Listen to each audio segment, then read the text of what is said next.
you guys, what's up? It's me, MJFANGIRL, and in today's video we're going to be talking all updates in regards to Thriller 40. We're going to be talking about updates in regards to the Thriller Challenge. We're going to be talking about new books that have come out, my thoughts on the new biopic, Michael, as well as the new rumor about this new documentary about the Victory Tour coming out on CNN. Stay tuned, you don't want to miss it. We're going to be talking all of the facts. I know I did a video prior to this a few months ago talking about Thriller 40 and the project when it first came out and how fans were up in arms, and some of us were really mad. Some of us were really mad, a certain sector of the fandom was mad, but then the estate came back and they responded without saying they responded. So stay tuned, I'm going to give you guys all the details on that. You don't want to miss it. You're now watching MJFANGIRL TV. Girl, you got to know. We can touch the sky like it's free. Alright you guys, so first things first, Thriller 40. If you are new to the channel, my name is MJFANGIRL. I make videos for and about the Michael Jackson fan community, and I want to start the video off with the Thriller 40 project, okay? So this year will mark the 40th anniversary of the iconic, record-breaking album, okay? Thriller, Michael Jackson's Thriller. And on November 18th, 2022, this year, there is going to be an album and a lot of different projects that are releasing, but right now we're going to be mostly talking about the album in commemoration of Thriller's 40th anniversary. Now, Thriller 40, the album cover and all that was revealed several months ago, and the fan community responded on Twitter and on the Instagram and all over social media. Lots of fans were seen pretty much voicing their complaints and concerns and just like feelings towards the Michael Jackson Thriller 40 design, the album cover, the vinyl cover, all of that. And this is the design right here of what it was. Now, a couple of weeks ago, it's gotta be over a month ago now, there was some chatter going on about some different album cover photos, graphics being uploaded to different Amazon websites all across Europe. And also, we see the same thing has happened on, I think it's on Target, Walmart, and Amazon here as well. Thriller 40's album cover has been updated. Now it looks like this. So that means that the estate has heard the fan community and they responded. Now there's actually really not a cover redesign. It's more of like an original artwork on top of the original cover. I don't know how to explain that. It's like a slip cover that the CD goes into or the vinyl goes into. That's what it is appearing to be. It looks like it's almost like a shiny silver glitter cover, which is kind of cool. I actually really love it. I feel like it gives like a good, like, it wraps it up in a nice neat bow, and it still is, you know, the Thriller cover that we know and love, and it's not like this reproduction with some font that we're not familiar with. I think for something as iconic as a Thriller album, I'm sure the estate realizes this now, when it comes to the fan community, there are certain things that like the fan community is just looking to always stay the same in terms of just the imagery and the visuals surrounding a certain project, and Thriller is one that you just really don't touch. And so I think that the estate kind of understood the fan community's thoughts, and they have since gone ahead and switched out the cover. Leave your thoughts down below about that. I'm curious to know what you guys think. I personally really like the cover compared to what was out before. So I'm curious to know what you guys think of that. Now let's get into the tracks. If you guys did not know, Thriller 40 is going to, of course, include the original tracks from Thriller. It's also going to include 15 previously released tracks that are like remixes or whatever that have been on other projects that are related to Thriller. And there are going to be 10 previously unreleased, supposedly, tracks, like secret tracks, bonus tracks. I'm gonna give you guys a rundown of what is going to be released in terms of those 15 that we know that are coming out. And I have the list here. Okay, so, oh, by the way, these are also only available on digital and streaming. They are the Billie Jean 1981 home demo, Billie Jean long version, Billie Jean 2008 Kanye West mix, Beat It demo, Beat It 2008 with Fergie remix, Wanna Be Startin' Something demo, Wanna Be Startin' Something Tommy D's main mix, Wanna Be Startin' Something 2008 with Akon, Human Nature 7-inch single, PYT Pretty Young Thing demo version, which I love. PYT Pretty Young Thing 2008 will.i.am remix version. The Girl Is Mine 2008 also with will.i.am. Thriller 7-inch special edit. Thriller Def Thrill Mix, and Thriller Mega Mix. So those are the 15, and like I said, those are gonna be just released on digital and streaming platforms when you go to Thriller 40. Now on the actual Thriller 40 album, you're gonna have the original tracks from the Thriller album as well as 10 previously rarity and demo tracks. So those have not all been announced, but what they are doing is they are announcing them in between, I think a couple weeks ago. Now today, this is October 2nd. So a couple weeks ago, they began announcing one per week. And the tracks that they have announced so far are Behind the Mask, She's Trouble, The Toy, and Got the Hots. And they're gonna be announcing those 10 all the way up until the date of the release of Thriller 40, which is November 18th. Now, I'm super excited because I really enjoy the Instagram posts that they have been posting up. They give like a little tidbit about each one of those songs, and I think it's really cool. Now, what I will say is that I hope that the Thriller album, the Thriller 40 album liner notes gives like some more background and some more context. I haven't heard of any type of visuals that we're going to be getting for Thriller 40. We may, but if we do, that'd be cool to hear and see some of the processes of going through and writing these songs, or maybe we'll hear from some of the original writers or one of the people that worked with Michael in the studio on one of these demos that was never released. So very cool. Got the Hots, I believe, actually was released. Actually, I'm looking here now, and if I look at Wikipedia, trusty old Wikipedia, it says that Got the Hots was released on the Japanese version of the 2008 Thriller 25 album. Yeah. So it's really cool that they're kind of releasing them little by little, and they're creating this graphic, which I'm assuming is going to end up being a 4 and a 0 for 40. I'll post it right here so you guys can see, but they add a different song each time. And yeah, I'm excited. I think for projects like this, it really does take the fan community to be excited and to push things like this and to show that we're interested. And for me, it's really important that we do show that we're interested and that we're excited about projects like this. So I will definitely be keeping you guys updated. I probably won't be doing another big video about this or anything until the album is actually out, but I'm definitely thinking of doing like a reaction, not reaction, but a review rather. I would love to do like a listening party or something like that, but I don't know if that's allowed. Maybe I'll do that for like my Patreon members, who, shout out to you if you're on Patreon. I know it's been a little bit of a minute since I posted a video on Patreon as well, but I thank you guys for your support. I'm definitely gonna get back to it. Things have been really hectic lately, so I haven't gotten a chance to film for that, but stay tuned because I'm definitely going to be putting something else up there really soon. So yeah, so that's the conversation about Thriller 40. Next, speaking of Thriller, I want to get into something that the fan community is starting up, and that is Thriller Challenge. Now, the Thriller Challenge is going to be really something that I think is going to excite a lot of you guys, so let me hook you up with the details. Hashtag Thriller Challenge is going to be a challenge. We're trying to get the song Thriller to #1 on the Hot 100 charts, Billboard Hot 100 charts here in the United States. This will be an amazing thing for Michael, because if he does this, he would have had a #1, or he would have had a song in the top 10 of the Billboard Hot 100s for 7 decades. That would be the 60s, the 70s, the 80s, the 90s, the 2000s, the 2010s, the 2020s. It would be really cool to do, and so a lot of fans are behind this. I think some of you guys, if you're watching this channel, you might already know about it, but if you don't, I want to give you guys the details.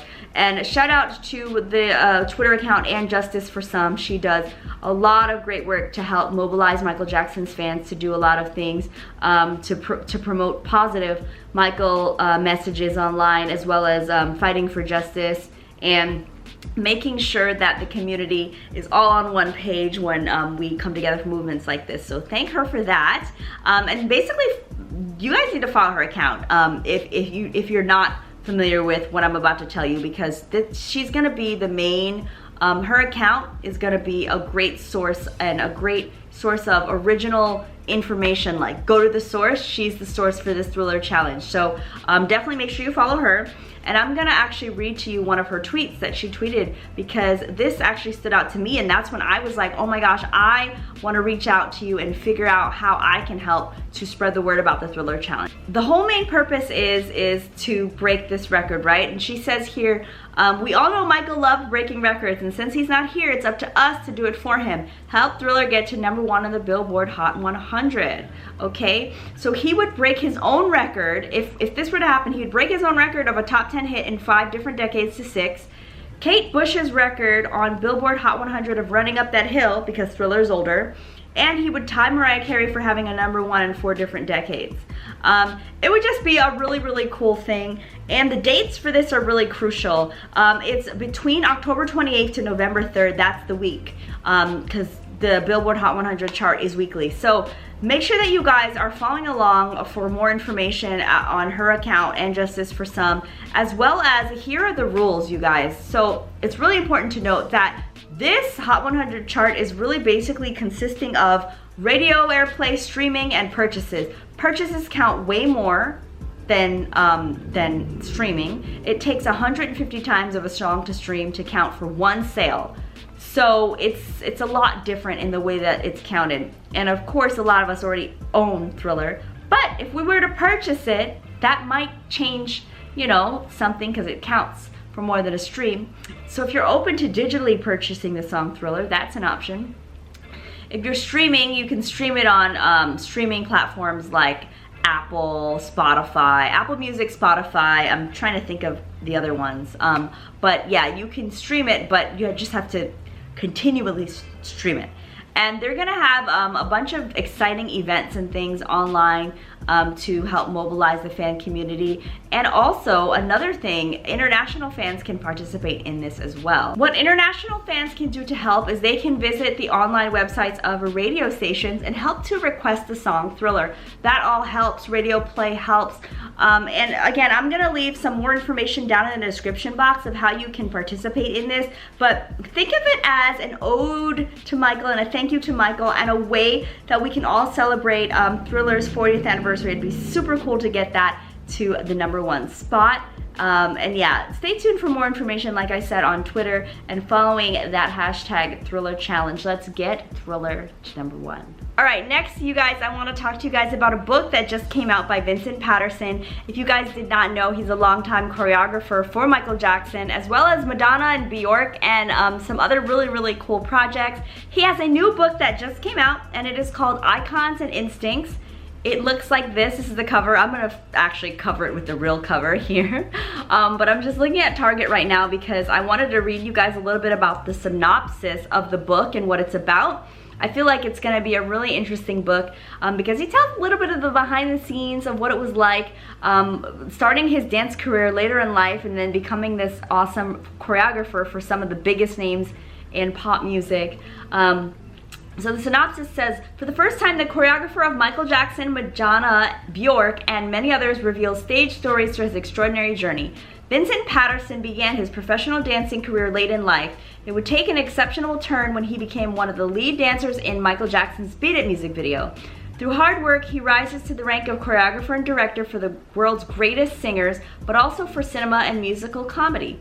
He tells with humility the fascinating universe of film sets, the rehearsal sessions where he had to orchestrate and synchronize dozens of dancers, life backstage where it's sometimes necessary to manage a few whims of the stars, his successes and his disappointments. It's a dive into the heart of the world of dance. So definitely check that out if you guys are readers. I know that there are a lot of us on here that enjoy reading some anecdotes from people that worked with Michael and around Michael, and so definitely check out Vincent Patterson's new book. It's available now online. I will link it down below if I remember, but if not, check it out on Amazon, Target, your local bookstores. All right, you guys, so the last couple of topics I want to talk about just are this Michael Jackson biopic, which they're working on a Michael Jackson biopic. I don't know if we talked about this on this channel before. I feel like we briefly have. But yeah, there's a biopic in the works called Michael, and someone wanted to know what my predictions for the biopic were. And I'll say this, I personally think that it's going to start off later in life. I feel like they'll gloss over times like in his teenage years and Off the Wall, but I think it'll, honestly, I feel like in my heart it'll start around Thriller, because I feel like the perfect like biopic, or the perfect movie really was American Dream, the Jacksons' American Dream, and that was produced by the Jacksons. That was produced by, I believe, Jermaine and his ex-wife. They were in charge of that, and it was based on Katherine Jackson's autobiography, actually, so her memoir. So I say all that to say that kind of stopped right after the Victory Tour, and while Michael was in the Thriller era. So I feel like the Estate biopic should pick up after that. I know that, interestingly enough, the MJ the Musical is set on the Dangerous tour. That's kind of like the moment in which the current MJ is in, and then he looks back on his life through flashbacks. I don't think it'll be like that. I think it'll take a certain section of Michael's life and focus in pretty deeply on it. I do remember several years ago I attended the 60th anniversary birthday celebration, the Diamond celebration in Las Vegas for Michael. I actually remember the estate executor John Branca. He shared that they really wanted, if they were going to make a biopic, they wanted it to be taken seriously. They wanted it to be like an Oscar-winning type of like cinematic project. They didn't want it to be like a movie that people would laugh at or not take seriously. They wanted this to be like something serious, like a real project that that was to get accolades and that people would praise for years to come, kind of like how Ray was for Ray Charles, right?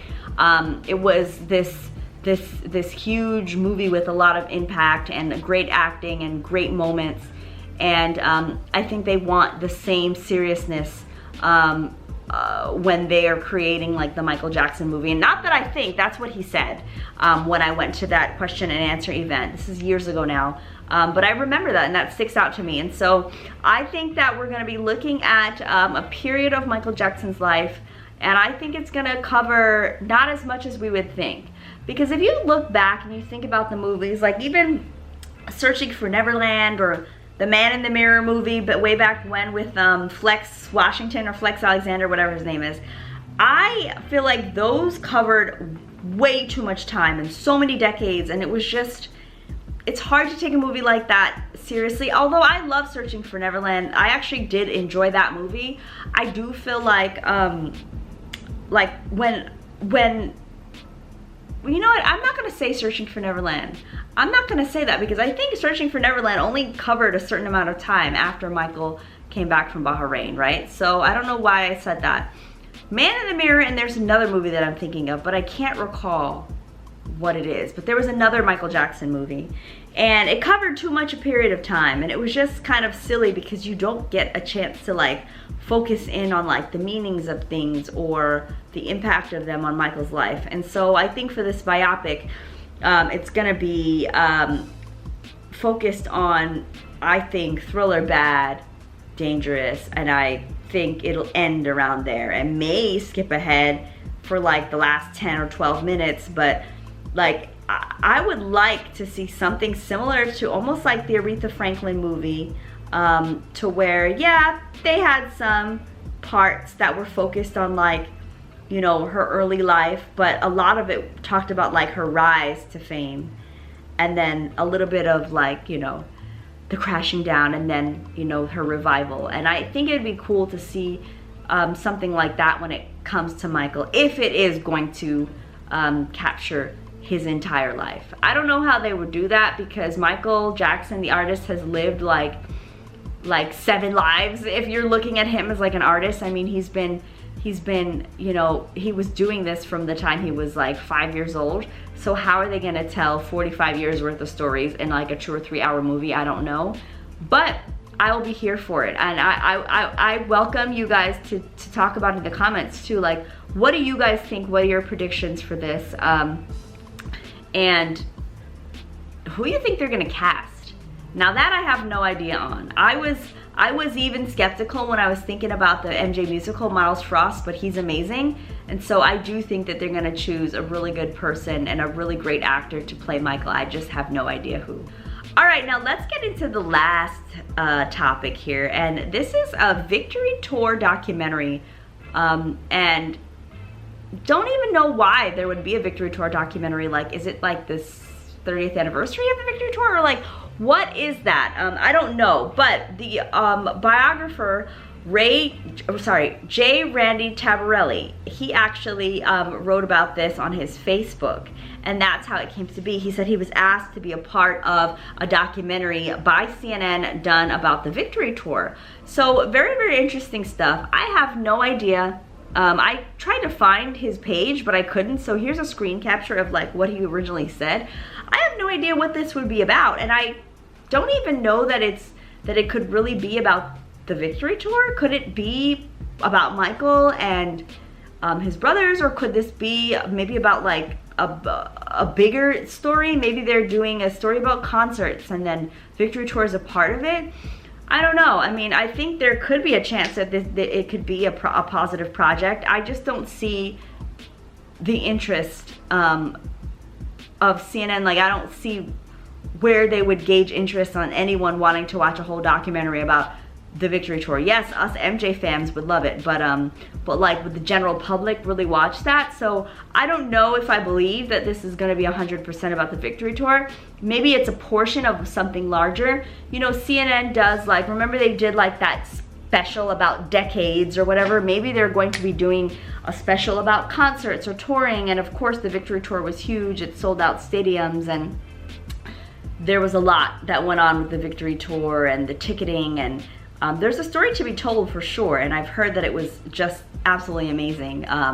So yeah, so that's that. I'm not sure if I have any real like thoughts about it beyond the fact that I just don't really get it. I would love to watch a whole documentary about it, but of course, I think we have to wait and see what we hear. According to Tabarelli, this is just something that's in the works that he was being asked to be a part of in the first filming. So I'm curious to see how this all develops. All right, so thank you guys so much for watching this updates video. It's been a while since I've done something like this, and I'm not even sure if you guys enjoyed this type of video. If you enjoy this type of video, definitely comment on the video and let me know that you got to the end, and write enjoy yourself in the comments. You can write anything else, but put enjoy yourself so I know that you made it all the way to the end of the video. Make sure, okay, that you guys are following And Justice for Some on Twitter and Feminine Power 93. They are both in charge of this Thriller challenge and getting Thriller to #1 on the Billboard Hot 100. Let's break a record for Michael. Talk to me also in the comments about Thriller 40. What do we think? What's the deal, you guys? Are we excited? Do you like all the songs that have come out so far? Are you excited for songs like The Toy, Got the Hots, like Behind the Mask? Let's chat about it down below. And until next time, I'll see you guys. Bye.